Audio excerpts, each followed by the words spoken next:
Assalamualaikum warahmatullahi wabarakatuh. Perkenalkan, nama saya Safni. Saya salah satu mahasiswi jurusan Pendidikan Bahasa Arab, Fakultas Tarbiyah dan Keguruan, Universitas Islam Negeri Sultan Syarif Qasim Riau. Baiklah teman-teman, di sini saya akan menjelaskan beberapa layanan-layanan yang terdapat dalam bimbingan konseling untuk memenuhi ujian tengah semester yang diberikan oleh ibu kita, Ibu Suci Habibah MPD. Baiklah teman-teman, langsung saja saya mulai. Apa saja layanan-layanan yang terdapat dalam bimbingan konseling? Nah teman-teman, selama ini banyak orang yang berasumsi atau berargumen bahwa layanan bimbingan konseling itu hanya diberikan kepada siswa-siswa yang bermasalah saja. Contohnya ketika kita di tingkat SMP atau SMA, misalnya ada teman yang melakukan suatu pelanggaran seperti cabut, berkelahi, dan sebagainya, maka otomatis dia akan dipanggil ke ruang BK. Nah, di sini saya akan menjelaskan bahwa layanan bimbingan konseling itu tidak hanya ditujukan kepada siswa-siswa yang bermasalah saja. Memang salah satunya tujuannya untuk menyelesaikan permasalahan siswa, tapi ditekankan bahwa layanan bimbingan konseling memiliki banyak fungsi dan tujuannya. Nah, yang pertama kita mulai yaitu layanan orientasi. Nah, layanan orientasi itu adalah suatu perkenalan baik perkenalan lingkungan, teman, baik guru dan sebagainya. Nah, layanan orientasi ini biasanya ditujukan kepada semua siswa, terutama kepada siswa-siswa yang baru masuk sekolah, masuk ke SMP atau ke SMA. Nah, mereka ini, siswa-siswa ini butuh sekali layanan bimbingan orientasi. Nah, dalam layanan orientasi ini yang akan dibahas mungkin peran seorang guru BK kepada apa saja yang harus dilakukan kepada siswa-siswa baru tersebut. Nah, itu diantaranya itu ada pengenalan lingkungan, baik itu gedung-gedung yang terdapat di sekolah, layanan tugas dan tanggung jawabnya sebagai seorang siswa di sekolah tersebut, atau metode atau kurikulum apa yang diterapkan di sekolah tersebut. Nah, hal ini dapat dilakukan oleh guru di sekolah melalui pertemuan di awal semester atau semester 1 atau semester 2, semester genap. Nah, biasanya guru BK bisa memanggil orang tua murid atau wali murid ke sekolah, diadakan pertemuan atau rapat wali murid, yaitu mengenai bagaimana kemampuan akademik siswanya begitu. Apa saja yang harus dievaluasi, apa saja yang harus diperbaiki dari cara-cara belajar para siswa tersebut. Nah, pertemuan wali murid tersebut juga sangat penting karena itu kita harus memberitahukan kepada orang tuanya apa saja yang dilakukan oleh anak-anaknya di sekolah, bagaimana pergaulannya dengan teman-temannya, dan bagaimana sikap dan prosesnya ketika belajar. Nah, itu sangat penting dilakukan. Selanjutnya yaitu pengenalan terhadap fasilitas-fasilitas yang ada di sekolah tersebut. Misalnya peraturan mengenai perpustakaan, bagaimana cara peminjaman buku, dan bagaimana cara menyelesaikan atau apa yang terdapat di dalam perpustakaan tersebut. Baiklah, kita lanjut ke nomor 2, yaitu layanan informasi. Nah, layanan informasi ini adalah layanan yang memungkinkan peserta didik menerima dan memahami informasi, yaitu mengenai seperti informasi diri, informasi sosial, belajar, pergaulan, karir, dan pendidikan lanjutan. Nah, sebagaimana yang saya jelaskan tadi bahwa layanan bimbingan konseling tidak hanya untuk siswa-siswa yang bermasalah saja. Nah, di sini yaitu yang kedua, layanan informasi. Pada layanan informasi ini, siswa akan mendapatkan beberapa informasi mengenai dirinya. Nah, jika seorang siswa itu memiliki masalah pribadi di keluarganya, lingkungan tempat tinggal, masalah dengan teman-teman. Nah, ini bisa dikonsultasi bersama guru BK atau konselor. Karena setiap siswa itu memiliki lingkungan yang berbeda, latar belakang keluarga yang berbeda pula. Maka permasalahan-permasalahan yang dihadapi pun juga tidak sama. Nah, di sini guru BK atau layanan bimbingan konseling itu berfungsi dan bertujuan untuk menyelesaikan masalah-masalah siswa tersebut. Nah, untuk menyelesaikan masalah-masalah yang tersebut yaitu seorang guru BK atau konselor harus paham bagaimana karakteristik dari siswanya, dari siswa yang memiliki masalah tersebut. Karena sebagaimana yang telah saya jelaskan tadi bahwa dia berasal dari keluarga yang berbeda, lingkungan yang berbeda, dan tentu dengan cara pandang yang berbeda pula. Dia memiliki karakteristik masing-masing gitu.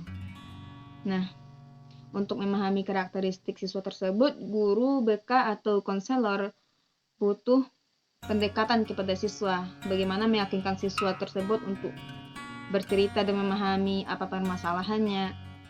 Dengan itu barulah guru BK atau konselor bisa memberikan nasihat atau apa solusi yang dihadapi oleh siswa tersebut. Nah, selain dari informasi pribadi yang saya jelaskan baru ini, yaitu ada juga informasi sosial.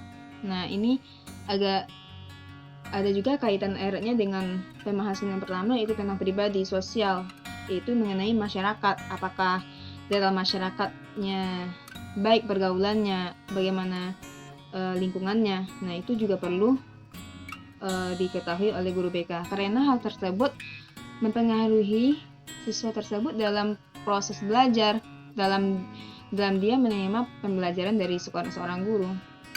Karena dia akan otomatis permasalahan yang di luar bisa otomatis terbawa ketika saat belajar. Nah, selanjutnya yaitu ada pergaulan, karir. Nah, karir. Kita harus mengetahui sebagai seorang konselor atau guru BK, kita harus mengetahui seorang peserta didik ini misalnya dia paham atau lebih condong kepada mata pelajaran apa. Nah, setelah kita tahu, karena setiap siswa itu kadang dia tidak mengetahui dia di mana kelebihannya, apa saja bakatnya. Nah, untuk itu seorang guru atau konselor ini memiliki atau bertanggung jawab untuk menggali potensi yang terdapat dalam diri peserta didik, sehingga setelah kita tahu seorang siswa ini dia misalnya minat dalam suatu pembelajaran, maka kita dapat mengarahkannya kepada jurusan yang dia ambil untuk perkuliahan nantinya. Jadi prosesnya ke arah dengan minat yang dimiliki oleh siswa tersebut. Nah, minat-minat tersebut akan disempurnakan dengan proses-proses belajar yang dipelajarinya di sekolah. Selanjutnya yaitu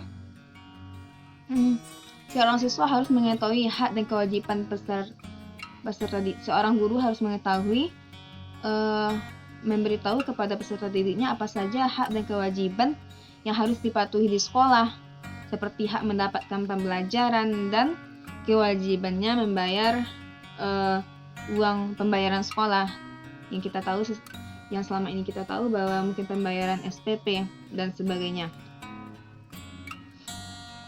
Nah, selanjutnya yaitu yang menurut Pratiwi menyampaikan materi layanan informasi itu menyangkut beberapa hal. Yang pertama yaitu tugas-tugas perkembangan masa remaja akhir tentang kemampuan dan perkembangan pribadi.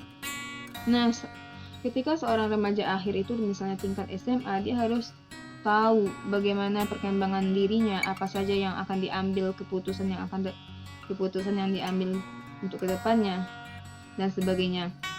Yang kedua yaitu usaha yang dapat dilakukan dalam mengenal bakat, minat, serta bentuk-bentuk penyuluhan dan pengembangan. Nah, sebagaimana yang saya jelaskan barusan bahwa kita harus seorang konselor atau guru BK harus menggali atau menggali minat siswa apa saja nih yang terdapat, bakat yang terdapat pada siswa tersebut, sehingga dia mampu melanjutkan bakatnya tersebut ke bidang yang sesuai gitu. Yang ketiga yaitu tata tertib sekolah yang harus dia penuhi. Maksudnya tata tertib yang peraturan-peraturan yang ada di sekolah harus dia patuhi, apa saja peraturannya, apa saja larang-larangan yang terdapat di sekolah tersebut. Nah, seorang siswa harus tahu itu. Selanjutnya yaitu ada layanan penempatan dan penyaluran. Nah, layanan penempatan dan penyaluran adalah layanan yang memungkinkan peserta didik memperoleh penempatan dan penyaluran di dalam kelas, di kelompok belajar, jurusan atau prodi, atau ekstrakurikuler, dengan tujuan agar peserta didik dapat mengembangkan segenap bakat, minat, dan potensi lainnya. Nah, seorang guru BK atau konselor harus mengarahkan peserta didik tersebut tidak hanya di bakatnya dalam bidang akademik, tetapi juga dalam bidang ekstrakurikuler, misalnya olahraga atau kesenian dan sebagainya. Nah, hal tersebut dapat menunjang minat dan bakat siswa dan mengembangkan potensinya dalam hal pembelajaran. Nah, materi kegiatan layanan dan penempatan dan penyaluran itu meliputi beberapa hal, yaitu penempatan kelas siswa, program, studi atau jurusan dan pilihan ekstrakurikuler yang dapat menunjang pengembangan sikap, kebiasaan, kemampuan, bakat, dan minat. Contohnya yaitu seorang siswa mengikuti organisasi yang di sekolah biasanya OSIS ya. Nah, organisasi ini berfungsi untuk melatih siswa bertanggung jawab, bagaimana caranya berkomunikasi dengan sesama teman, menyelesaikan masalah, dan tanggung jawab. Nah, maka ekstrakurikuler ini sangat berpengaruh dan berpengaruh besar dalam pengembangan mahasiswa tersebut. Nah, baiklah, mungkin hanya itu yang dapat saya sampaikan, beberapa layanan-layanan yang terdapat dalam bimbingan konseling. Nah, jadi kita mulai sekarang yang masih ada perspektif bahwa guru atau layanan bimbingan konseling itu hanya ditujukan kepada siswa yang bermasalah, kita harus tahu bahwa setelah mengetahui ini, kita tahu bahwa layanan bimbingan konseling itu memiliki banyak tujuan dan fungsi, yaitu mengarahkan siswa kepada masa depan yang lebih baik dan mengembangkan diri yang lebih optimal gitu. Baiklah, hanya ini yang dapat saya jelaskan. Terima kasih atas segala kekurangan. Assalamualaikum warahmatullahi wabarakatuh.